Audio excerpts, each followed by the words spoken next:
when one gets to an extreme, that is to say, to the point where you realize that there is nothing you can do about life, nothing you can not do about life, then you're the mosquito biting the iron bull.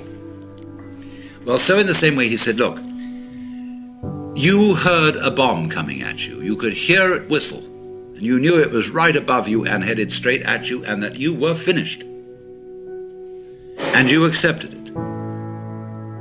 And suddenly, there was this strange feeling that everything is absolutely clear. You suddenly see that there isn't a grain of dust in the whole universe that's in the wrong place. That you understand completely, absolutely, totally what it's all about. So you see, this is always the opportunity presented by death. That if one can go into death with eyes open and have somebody help you, if necessary, to give up before you die, this extraordinary thing can happen to you. So that from your standpoint, in that position at that time, you would say, I wouldn't have missed that opportunity for the world. Now I understand why we die. The reason we die is to give us the opportunity to understand what life's all about. By letting go. Because then we come to a situation that the ego can't deal with. We can also look further into it and see that if our death could be indefinitely postponed, we would not actually go on postponing it indefinitely.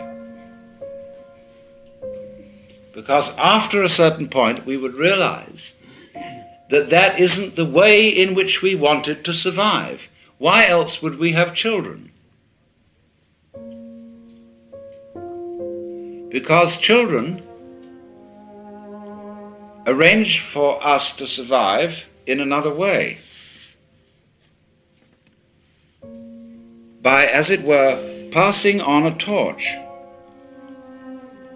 so that you don't have to carry it all the time. There comes a point where you can give it up and say, now you work.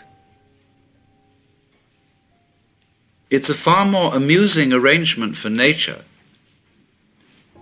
to continue the process of life through different individuals than it is always with the same individual. Because as each new individual approaches life, life is renewed. And one remembers how fascinating the most ordinary everyday things are to a child.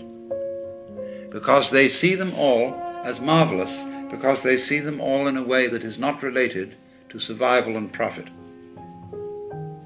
And when we get to thinking of everything in terms of survival and profit value, as we do, then the shapes of scratches on the floor cease to have magic. And most things, in fact, cease to have magic.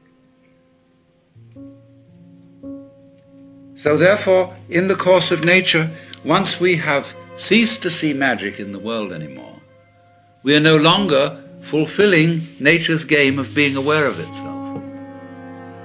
There's no point in it anymore.